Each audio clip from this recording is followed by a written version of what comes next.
Hey everybody, welcome back to another video. Thank you so much for watching Where with Sim again. Hope you guys are all having a great day so far. And in today's video, we're going to be going over this active severe weather threat that will be playing. Most likely that will be on day 3, which will be in about 2 days from now. So this should play out on Thursday into Friday. So we'll definitely have to be watching for the potential for a few severe thunderstorms across this area.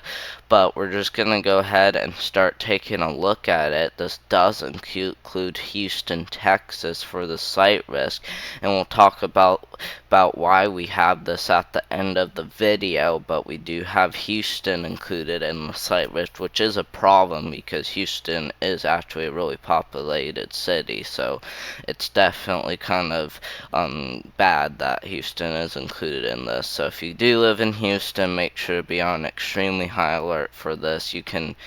I'm not really sure if I'll be going live for this or not, but if I do, you guys can go live with me. But if you guys don't live in that city, that's okay. You guys can still go live with me even though I don't live in that city. But then we got that marginal risk around that does include Alexandria. We're going to go ahead and take a look at the excessive rainfall outlook, where on day 3 we actually do have this marginal risk for flash flooding across a pretty big area that extends from southern Illinois all the way down into southern Louisiana, where we actually do really have that excessive rainfall occurring, so we'll really have to watch closely, but we can't rule out a few flash flood warnings. I think we could see one up north, I think we could see one down south, and I do think we could see one in the central part of this, so it really depends on how it plays out. But for how it's looking like, it sounds like this could be a little bit extreme as we get into Thursday into Friday. And as you see yesterday, this just included Evansville, Indiana, but this did extend a little bit farther east into Warwick, so it is kind of ramping up more east, it sounds like, but we'll really have to watch closely. But then as we get into day 4 and 5, we got that flash flood marginal risk continuing into the Panhandle, Florida, and even through Charleston, South Carolina, pretty much almost on both days. It's mainly day 5 that includes Charleston, but on day 4 it only heads as far east as central Georgia. So a lot of uncertainty, I would say, for this area. I wouldn't be surprised to see a few more changes, but as of for today, nothing really active, it doesn't sound like. So we'll really have to watch closely, and in that site, or that marginal risk does include Houston. I'm just going to say that. But as we go ahead and take a look at the radar, we're going to go ahead and take this forward. And as you see, we'll start to see a pretty active round of showers and maybe even some brief thunderstorms across this area as we get into December 1st. And this will move through pretty much a good portion of the Ohio Valley getting into the Mississippi Valley, and as we continue to take that forward, more isolated rounds of showers and storms could be expected. Because you see this one, it shows it not really a storm at all, but then boom, a storm literally in just a couple of hours, heading from Michigan all the way down into Louisiana or even New Orleans. So I mean, there's a lot of uncertainty about how things really play out. We're not at the middle of the radar, so I do think this could be a possibility, because as you do see, this is kind of like a round of storms as we get into December 4th, which is actually only 6 days from now. That's a little bit less than a week, so that's what I'm saying. We could see this happen because it's super close from now, and as you see, it's kind of showing like a round of storms heading through the Mississippi Valley, kind of, and then as that finally heads out, it kind of heads into the southeast a little bit. So we'll really have to watch closely. As you see, they actually do kind of move through the Mississippi Valley a little bit, but it doesn't really get strong till it moves into Alabama. So I mean, that's just gonna be something a little bit interesting, but if we continue to take this forward, maybe an isolated round of showers and storms across the lower Ohio Valley again into Illinois and Missouri. And as we continue to take this forward, we may also see another big thing occur on December 9th, and we're already past the middle of it, so I'm not really sure if this is really going to be occurring or not. And to be honest, December 9th is actually super far out from now, so I don't really think this is going to be a very big concern. But we'll have to really talk about the changes that are going to occur in this veil. But you see, nothing really active later on.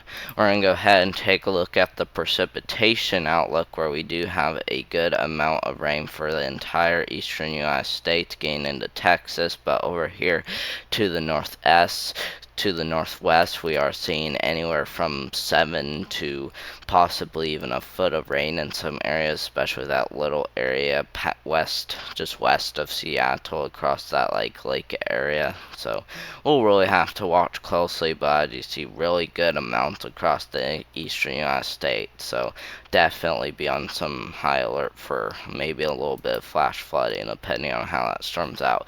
I was getting concerned about this because, as you see, as we get into December 14th, we start to see a pretty active snowstorm across a lot of these areas. As you see, we're seeing snow as far down south as northern Alabama for how that snowstorm is really going to be playing out. And I was like, oh my gosh, that was looking really active. So I mean, we could definitely be talking about an active snowstorm. Besides, it did head really far out into December 14th, which is mid-December.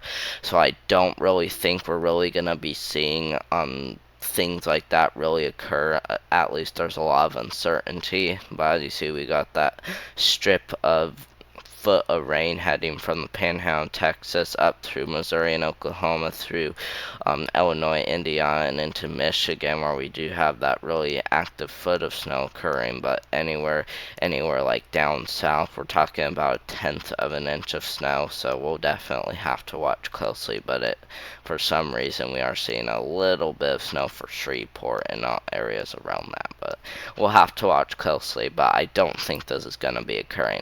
We're going to go ahead and start talking about the severe weather ingredients that we need. So first is CAPE. We're going to go ahead and talk about this, and as you see, it sounds like as we get into November 30th, which is going to be on Thursday into Friday, and as you see, we actually do have some CAPE to work with as we get into Thursday morning. Yeah, as we get into Thursday morning, we will have some CAPE to work with. So I mean, we'll have to watch extremely closely. But yeah, as we get into Thursday morning, we'll definitely have some CAPE to work with. So we'll really have to watch closely. But it looks like we got some isolated CAPE up north that could bring a couple of rumbles of thunder. At least that's going to be the main concern more up north. But over here towards Houston and all those other areas, they definitely have some CAPE to work with as we get into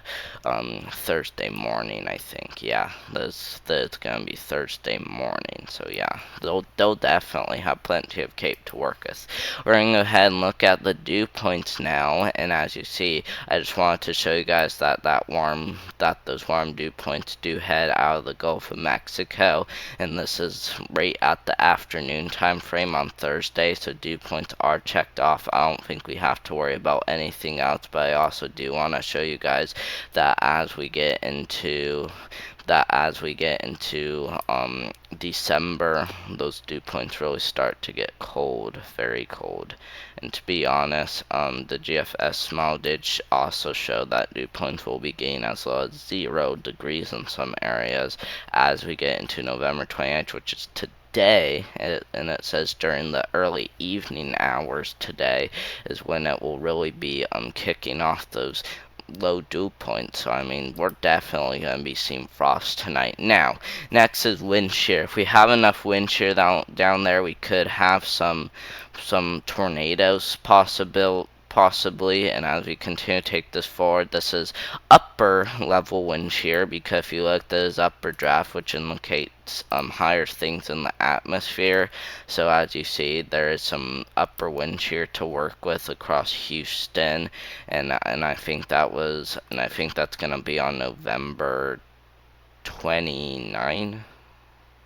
I think it's on November 30th when we got that severe weather. Sorry, yeah, it's on the 30th. Sorry, I'm just trying to remember when this really was. But as you see, there is a little bit of upper level wind shear to work with, and it's mainly gonna be like across this area, but very low wind shear. We're gonna go ahead and take a look at the higher wind shear, or the lower wind shear. We're gonna look at the lower draft. So that indicates lower things in the atmosphere, and as you see, as we get into November 30th, there is still a little bit of wind shear to work with. So for how it's looking like, I think we could see a low tornado threat across this area, because wind shear doesn't look extremely high, but for the Cape values, those things seem to be really high across those areas, so I wouldn't be surprised really to really see that happen. But we'll have to watch very closely. But as you also see,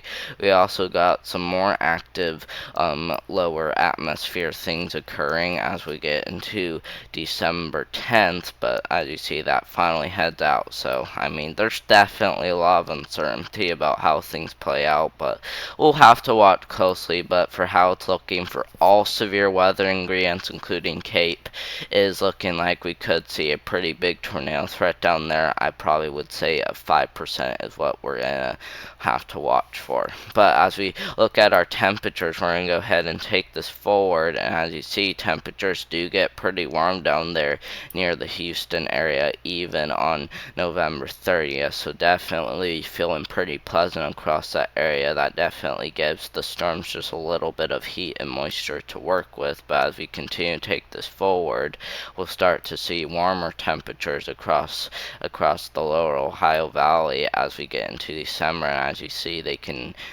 continue to warm up a little bit, but then they kind of cool down pretty fast, and then we start to see that cold front push the warm front out, and we start to see freezing again as we get into December 7th.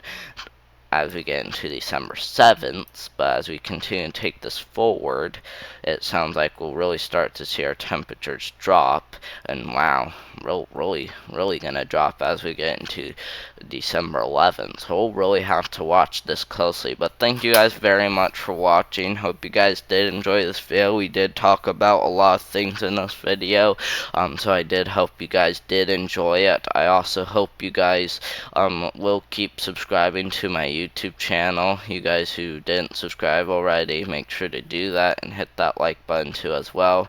You guys who did do that, thank you guys very much. Also, thank you guys for leaving comments on my videos. That definitely praises me a lot. Thank you guys very much for doing that, and I will do one tomorrow.